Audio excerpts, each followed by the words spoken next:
ആകാശവാണി.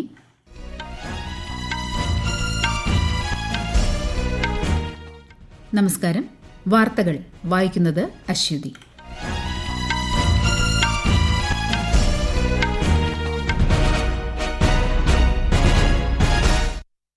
പ്രധാന വാർത്തകൾ. ചോദ്യപേപ്പർ ചോർച്ചയ്ക്കെതിരെ കർശന ശിക്ഷയ്ക്കുള്ള വ്യവസ്ഥകൾ ഉൾപ്പെടുന്ന കരട് നിർദ്ദേശങ്ങൾ ഇന്ന് ചേരുന്ന കേന്ദ്രമന്ത്രിസഭായോഗം ചർച്ച ചെയ്യുമെന്ന് പ്രധാനമന്ത്രി നരേന്ദ്രമോദി.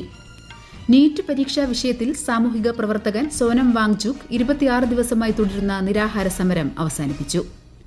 പരീക്ഷാ ക്രമക്കേട് കേസുകൾ പരിഗണിക്കുന്നതിന് ഫാസ്റ്റ് ട്രാക്ക് കോടതിക്ക് രൂപം നൽകി ഡൽഹി ഹൈക്കോടതി. കേരളത്തിൽ ജൂലൈ മാസത്തെ ക്ഷേമ പെൻഷൻ വിതരണം ഇന്നു മുതൽ. ദീർഘദൂര ഉപരിതല മിസൈൽ കുശയുടെ പരീക്ഷണ പറക്കൽ വിജയകരമായി പൂർത്തിയാക്കി DRDO. 23ാമത് കോമൺവെൽത്ത് ഗെയിംസിന് സ്കോട്ട്ലൻഡിലെ ഗ്ലാസ്ഗോയിൽ തുടക്കം. വാർത്തകൾ വിശദമായി. രാജ്യത്ത് ചോദ്യപേപ്പർ ചോർച്ചയ്ക്കെതിരെ കർശനമായ ശിക്ഷയ്ക്കുള്ള വ്യവസ്ഥകൾ ഉൾപ്പെടുന്ന കരട് നിർദ്ദേശങ്ങൾ ഇന്ന് ചേരുന്ന കേന്ദ്രമന്ത്രിസഭാ യോഗം ചർച്ച ചെയ്യുമെന്ന് പ്രധാനമന്ത്രി നരേന്ദ്രമോദി. കഴിഞ്ഞ 2.5 മാസത്തിനിടെ ചോദ്യപേപ്പർ ചോർച്ചയുമായി ബന്ധപ്പെട്ട് കേന്ദ്ര സർക്കാർ നിരവധി നടപടികൾ സ്വീകരിച്ചിട്ടുണ്ട്. വിദ്യാർത്ഥികൾക്ക് ഒരു അധ്യയന വർഷം നഷ്ടപ്പെടാതെ പുനഃപരീക്ഷകൾ ഉടനടി നടത്തുന്നതിന് സർക്കാർ നടപടികൾ സ്വീകരിച്ചതായും അദ്ദേഹം വീഡിയോ സന്ദേശത്തിൽ പറഞ്ഞു. पेपर लीक एक कोई मामूली विषय नहीं है. लाखों विद्यार्थी और उनके अभिभावकों के लिए बहुत ही पीड़ादायक है और इसलिए पेपर लीक घटना से अब तक पिछले 2.5 महीनों में अनेक विध कदम उठाए गए.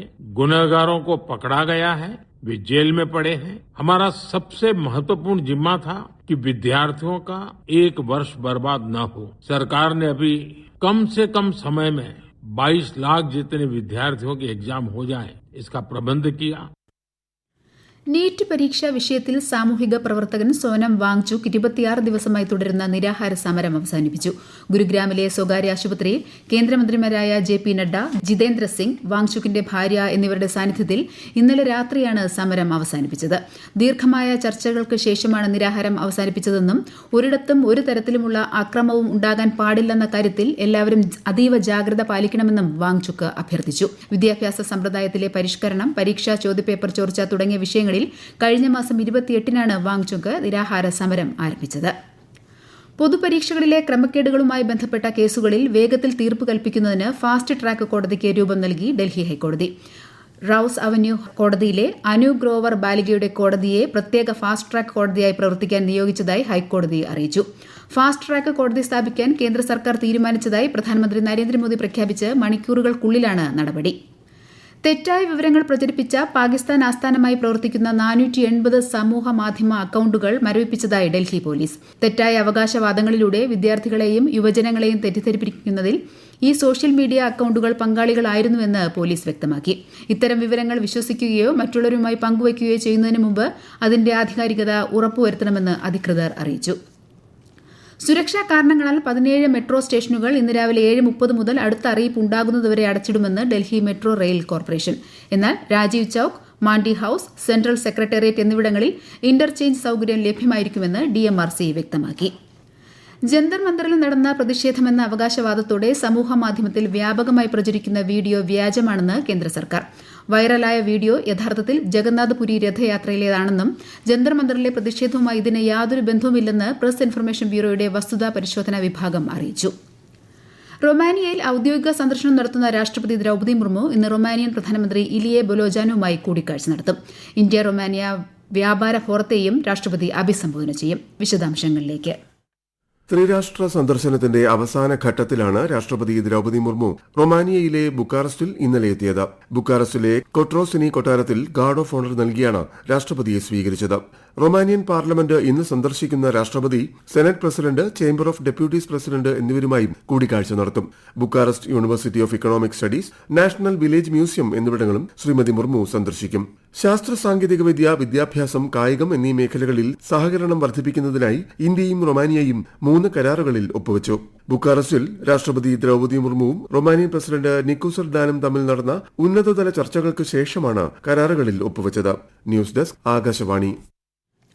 എല്ലാവരെയും ഉൾക്കൊള്ളുന്നതും സുതാര്യവും നിയമങ്ങളെ അടിസ്ഥാനമാക്കിയുള്ളതുമായ ബഹുമുഖ വ്യാപാര സംവിധാനമാണ് ഇന്ത്യയ്ക്കുള്ളതെന്ന് കേന്ദ്ര വാണിജ്യ സെക്രട്ടറി രാജേഷ് അഗർവാൾ ജനീവയിൽ നടന്ന ലോക വ്യാപാര സംഘടനയിലെ ഇന്ത്യയുടെ 8ാമത് വ്യാപാര നയ അവലോകനത്തിൽ സംസാരിക്കുകയായിരുന്നു അദ്ദേഹം. ഇന്ത്യയുടെ താരിഫ് പരിഷ്കാരങ്ങൾ, കസ്റ്റംസ് ലളിതവൽക്കരണ നടപടികൾ, സ്വതന്ത്ര വ്യാപാര കരാർ എന്നിവ ആഭ്യന്തര വികസന ലക്ഷ്യങ്ങളെ പിന്തുണയ്ക്കുമെന്നും ശ്രീ അഗർവാൾ പറഞ്ഞു.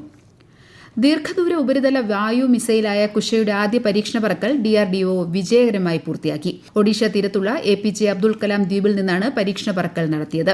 പോർ വിമാനങ്ങൾ, മിസൈലുകൾ, ആളില്ലാ വിമാനങ്ങൾ, വിപുലമായ പരിധിയിലും ഉയരത്തിലുമുള്ള വിവിധതരം വ്യോമ ഭീഷണികളെ നേരിട്ട് നശിപ്പിക്കാൻ കുശ മിസൈൽ സംവിധാനത്തിന് ശേഷിയുണ്ട്. ഈ വാർത്തകൾ ആകാശവാണിയിൽ നിന്ന്. ആകാശവാണി വാർത്തകളും വാർത്താധിഷ്ഠിത പരിപാടികളും all India radio news Thiruvananthapuram YouTube ചാനലിലും all India radio news Thiruvananthapuram Facebook പേജിലും AR News_ തിരുവനന്തപുരം ഇൻസ്റ്റഗ്രാം അക്കൌണ്ടിലും AR News_TVM X ഹാൻഡിലും ലഭ്യമാണ്.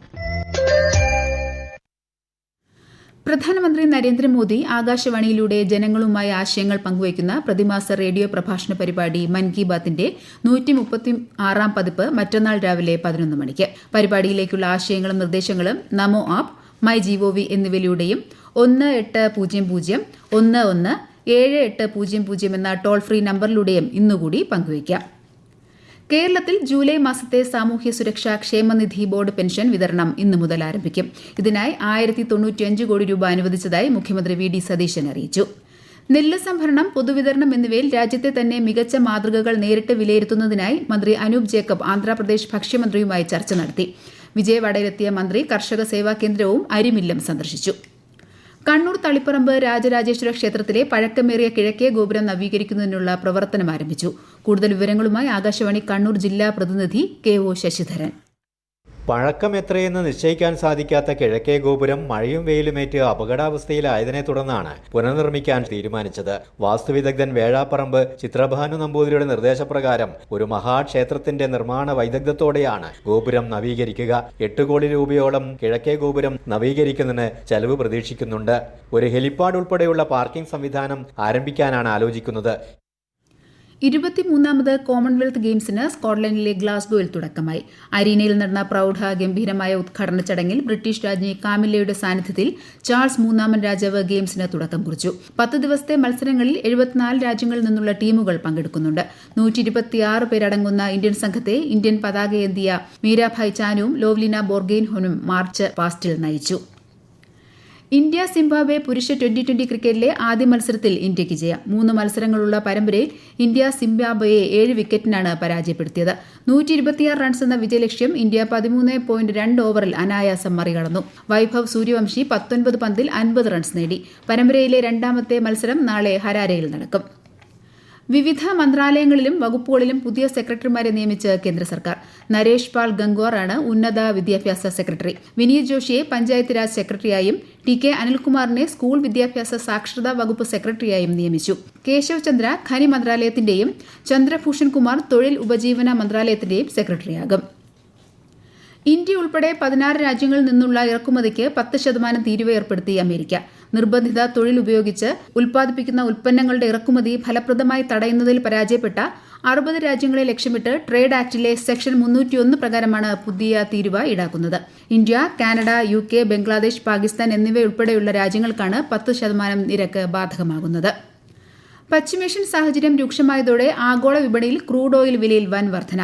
ബ്രന്റ് ക്രൂഡ് വില 6.8% ഉയർന്ന് $100 WTI ക്രൂഡ് വില 5.7% ഉയർന്ന് ബാരലിന് $92 എത്തി. ഗുജറാത്തിന്റെ വിവിധ മേഖലകളിൽ കനത്ത മഴ ജനജീവിതത്തെ ബാധിച്ചു. സൂറത്ത്, വൽസാദ് ജില്ലകളിൽ ദുരിതാശ്വാസ പ്രവർത്തനങ്ങൾ യുദ്ധകാലാടിസ്ഥാനത്തിൽ പുരോഗമിക്കുകയാണ്. പൂനെയിലേക്കും കൊങ്കൺ മേഖലയിലേക്കും പോകുന്ന വിനോദസഞ്ചാരികൾ അതീവ ജാഗ്രത പാലിക്കണമെന്നും മുന്നറിയിപ്പുണ്ട്. പ്രധാന വാർത്തകൾ വീണ്ടും. ചോദ്യപേപ്പർ ചോർച്ചയ്ക്കെതിരെ കർശന ശിക്ഷയ്ക്കുള്ള വ്യവസ്ഥകൾ ഉൾപ്പെടുന്ന കരട് നിർദ്ദേശങ്ങൾ ഇന്ന് ചേരുന്ന കേന്ദ്രമന്ത്രിസഭാ യോഗം ചർച്ച ചെയ്യുമെന്ന് പ്രധാനമന്ത്രി നരേന്ദ്രമോദി. നീറ്റ് പരീക്ഷാ വിഷയത്തിൽ സാമൂഹിക പ്രവർത്തകൻ സോനം വാങ്ചുക് 26 ദിവസമായി തുടരുന്ന നിരാഹാര സമരം അവസാനിപ്പിച്ചു.